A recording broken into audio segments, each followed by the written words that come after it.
18 yaşdan sonra nə edəcəm sualı 25, 30, 35 yaşdakı adamları belə düşündürür. Qaldı ki, hələ cəmiyyətin yeni fəal üzvləri. Əvvəla bu video avara tipli və həyatını kriminal insanlarınki ilə müqayisə edən, nənəsinin pensiyasını xəlvətə uğurlayıb zona qrefi olaraq göndərən kəslərə aid deyil.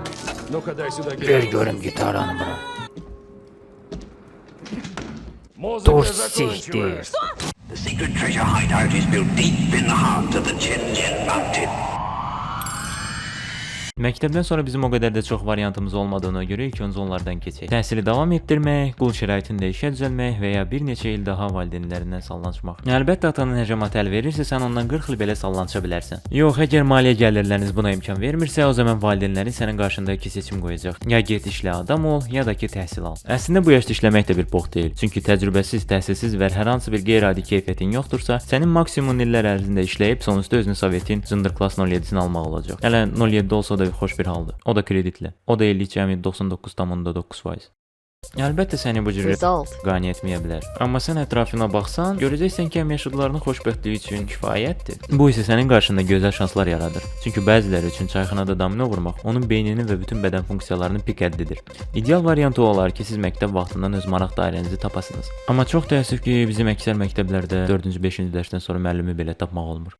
Əlbəttə kimisə bəxti gətirir. Kimisi TikTokda dilənçiliklə məşğuldur, kimisi internetdə tuxtamallar sataraq pul qazanır, amma gəlin realist olaq. Çoxları isə həyatda mövcud olduğunu yalnız kasıbçılığın kvadratında tapır.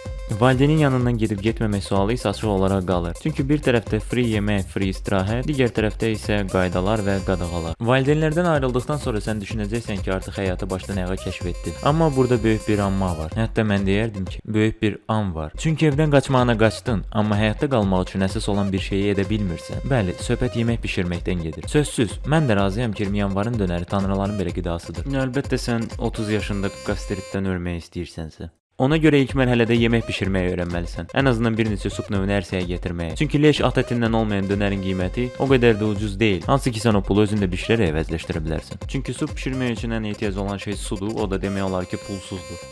Təhsil barədə isə təhsil iki yerə bölünür. Yaxşı və digərləri. Həmin o digərləri isə korrupsiya içində boğulan, box qədər kiməsə lazım olmayan ixtisaslar və fakültələr. Yaxşı variant olardı ki, sən şələ-şüləni yığıb ümumiyyətlə respublikadan çıxasan. Bundan maksimum əldə etmək üçün. Amma biz kasıb olaraq sağ qalmaqdan danışdığımıza görə bu variantı qırağa qoyuruq. Bu cür təhsil ocaqlarına əksər halda əsgərlikdə müvəqqəti yayınmaq və ya həyatda kim olduğunu anlamaq üçün daxil olurlar. Burada məsləhət yoxdur. Əgər hansısa hobbi, maraq dairəndən və ya digər gəlir gətirən məşğulluğun varsa, çalışaq ki, daha dərindən araşdıraq və bu sahədə professional olmasaq da, onun yanında duranlar ən azından üzümüzə baxa. Əgər maraq dairən yoxdursa, tapmağa çalış. Çalış ki, sonra əmməyəsən. Amma onsuz demək məcburiyyətində qalacaqsan, bu həyatdır. Məsələ burasındadır ki, nə əməcəksən? Barmağını yoxsa? Yaxşı universitetləri isə tamamilə digər nəğmədir. Çünki orada müəllimlər siktirsin kəlməsi ilə işləmirlər. Belə universitetlərdə mütəmadi olaraq yaxşı lektorlar və ya həyata uğur əldə etmiş insanlar çağırırlar. Bu cür yeri bitirdikdən sonra pis olmayan gələcək üçün şanslar artır. Diqqət edin, açar sözü odur ki, artır. Amma bu 100% deyil. Sən BDU-nu belə qırmızı diplomla bitirə bilərsən. Amma bu hələ sənin profit olduğun mənasına gəlmir. Ona görə də təhsil əlbəttə ki zordur. Amma bu uğurun zəmanəti deyil və təhsilə arxalanmaq tamamilə axmaq olduğunu demək. Ona görə də mən məsləhət verərdim ki, nə qədər tez olsa qaçasız. Qaçasız ki, öz məsuliyyəti özəlində insan olaraq yaşamaq və artıq yetişmiş bir şəxs kimi cəmiyyətə çıxasınız. Gələcəkdə çətin olmasın deyə yox, onsuz həyat sizi Kamasutra'nın bütün pozlarında qayıracaq.